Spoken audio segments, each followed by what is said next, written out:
Pakistan ex servicemen society کہاں کھڑی ہے اور کس طرح اس کو کشمیری نیریٹو کو، کشمیری پاکستانی نیریٹو کو کیسے جو ہے وہ آگے بڑھانے میں اپنا کردار ادا کر رہی ہے؟ اسی سے ہی متعلقہ ہی ایک بہت بڑے فنکشن میں جو کہ ہمارے فارن آفس کے سامنے، انڈیا کے ایمبیسی کے سامنے ایک بہت بڑا یوم سیاہ منایا جا رہا ہے، جبکہ ہندوستان آج اپنا یوم آزادی منا رہا ہے۔ اسی نسبت سے ہی ہمارے کشمیری اس دن کو یوم سیاہ کے طور پہ مناتے ہیں، اور آج ہم پیس کشمیر چیپٹر جو ہے، جس میں کہ آپ خود بھی شامل تھے، ہمارے باقی لوائقین بھی تھے، ہمارے سینئر لوگ بھی موجود تھے، تو کشمیر کی اس طرح کی جتنی بھی کوششیں ہیں کشمیریوں کی، یہ چونکہ A P S C all party Hurriyat conference جو کہ پاکستان کا حصہ ہے، اس کا چیپٹر جو پاکستان میں کام کر رہا ہے، اس کے جتنے بھی اکابرین تھے، مختلف جو پارٹیوں کے وہاں کے ڈکلیئرڈ یا نمائندہ لوگ ہیں وہ موجود تھے، اور انہوں نے ایک بہت بڑا آج جو ہے احتجاجاً یوم سیاہ منایا ہے، اور اس میں ہم بھی شامل، ہم نے پیس کشمیر چیپٹر نے بھی شمولیت حاصل کی،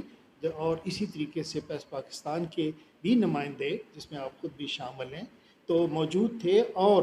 وہاں پہ جو تقاریر ہوئی ہیں، جو احتجاج کیا گیا ہے، جو آج اس دن کے حوالے سے کشمیریوں نے بات کی ہے، اور اس کو سپورٹ کرنے کے لیے، چونکہ ہم یہ اپنا فرض سمجھتے ہیں، جیسے آپ نے فرمایا بھی ہے کہ ہم کشمیر کے نظریاتی چیپٹر میں کس طریقے سے پیس جو ہے اس کو شامل حال ہوتی ہے، تو اس طرح کے جتنے بھی فنکشن ہوتے ہیں، ان کی ایکٹیویٹیز ہوتی ہیں، تحریکیں ہوتی ہیں، احتجاج ہوتے ہیں، اس میں ہم ان کے ساتھ شامل ہو کے ان کو ایک تو اخلاقی امداد بھی دیتے ہیں، دوسرا ان کے ساتھ شامل حال بھی ہوتے ہیں کہ ان کے اس طرح کے جتنی بھی کوششیں ہیں ان کو برآور کیا جائے، اور اس آواز کو دنیا کے بڑے بڑے اداروں تک پہنچایا جائے، چونکہ نہتے کشمیری تو اس حالت میں، جس طرح کہ ہندوستان کی اتنی بڑی فوج تو جو تقریباً 10 لاکھ کے قریب ہے، ان کو ایک جیل کی صورت میں رکھا ہوا ہے، اس کی اہلیت بھی کشمیر کی تبدیل کر دی گئی ہے، اور اس کے اوپر اتنا بڑا یہ بوجھ آ پڑا ہے۔ پہلے پھر بھی ان کے ساتھ کچھ ایسے ہمارے سیگمنٹس کشمیر لیڈرشپ کے ہوتے تھے تو جو ان کے ساتھ اس لحاظ سے تو وہ جوڑ میل رکھتے تھے کہ چلیں کشمیر کا کوئی فیصلہ ہوگا تو ہم ان کے ساتھ کو تعاون کریں، مگر یہ جو فیصلہ ہندوستان نے اب کیا، ان کی قیادت نے کیا، خصوصی طور پہ مودی سرکار نے جو کیا ہے، تو اس نے تو کشمیر کی اہلیت ہی تبدیل کر دی ہے، اور اس تبدیلی کے لیے ہر کشمیری بچہ جو کہ ان کا تھوڑا پہلے تھوڑا بہت ان کا کوئی ہمدردی بھی رکھتا تھا ان کے لیے، یا ان سے کوئی معاملت بھی کرتا تھا، تو وہ بھی ان کے مخالف ہو گیا، یعنی اس چھوٹے بچے سے لے کے بوڑھے بزرگ تک، ماؤں بہنوں تک، سب کشمیری ہی ان کے خلاف اٹھ کھڑے ہوئے ہیں، اور ایک قسم کی وہ جیل خانہ بن چکا ہماری وادی کی جو صورتحال ہے، اور اس میں ہم جو ایک باقاعدہ آرگنائزڈ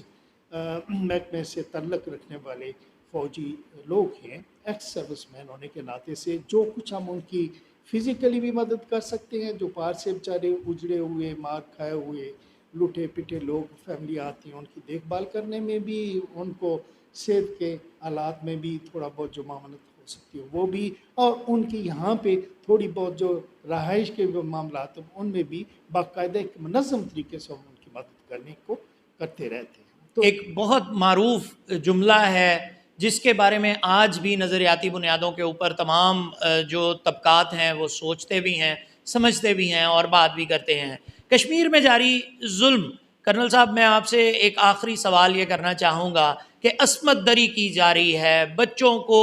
جو ہے وہ نقصان پہنچایا جا رہا ہے، ایک عرصے سے مائیں اپنے لختے جگروں سے جو ہے وہ جدا ہو گئیں، ہاف وڈوز کا ایک پورا ایک طبقہ ہے جس کی تعداد تقریباً کوئی 40 سے 50 ہزار کے نزدیک بتائی جاتی ہے، شہادتوں کی تعداد ہے کہ تھمنے میں نہیں آ رہی، ظلم ہے، جبر ہے،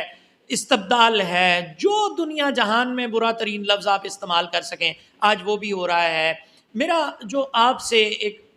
مؤدبانہ سوال ہے، بہت چھوٹا سا سوال ہے کہ اب جو نسل کشی کا نیا انداز ہے، یعنی کہ جو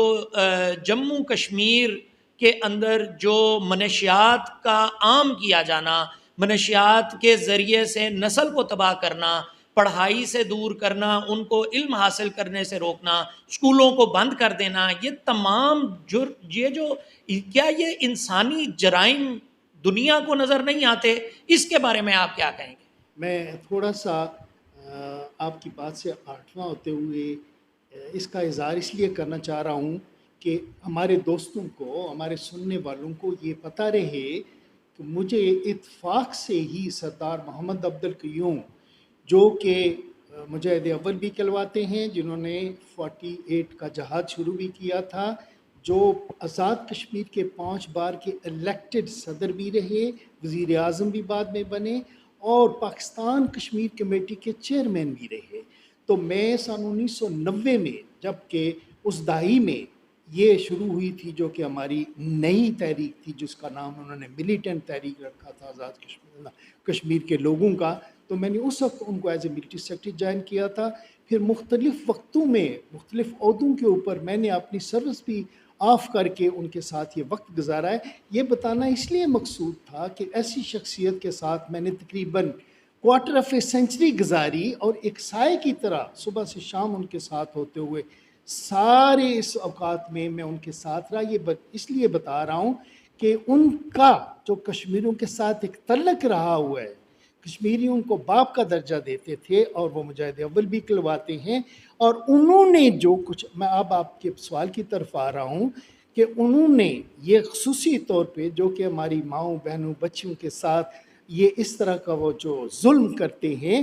یہ اس کو انہوں نے ایک جنگی ہتھیار کے طور پہ ڈکلیئر کیا ہوا تھا، جو کہ ہندوستانی فوج نے کشمیریوں کے خلاف آج سے نہیں، یہ تو یعنی آپ یہ کہ کئی دہائیوں سے ہی، بلکہ اب کی یہ جو نئی چال ہے ان کی، جس کا آپ نے ذکر فرمایا، یہ بھی ایک جنگ کا ایک نیا ذریعہ یا واردات ہو گئی ہے کہ آپ ان لوگوں کی ول کو توڑیں،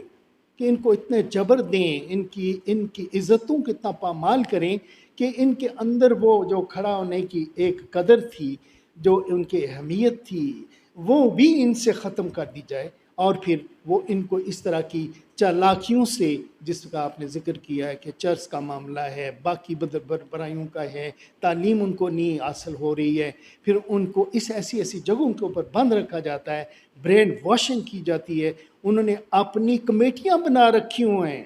ہمارے جموں کے علاقے میں خصوصی طور پہ، جو کہ باقاعدہ طور پہ وہ ایک انہوں نے نفسیاتی جنگ شروع کر رکھی ہے ان کے دماغوں پر اس طرح کے اثرات پیدا کرنے لیے۔ تو میں اس کو یہ کنکلوڈ کرتے ہوئے کہ یہ نئی جنگ کا جو ذریعہ، جسے 6th وار کا آپ نام بھی دیتے ہیں، یہ شروع ہے، اور سب سے زیادہ میرے خیال میں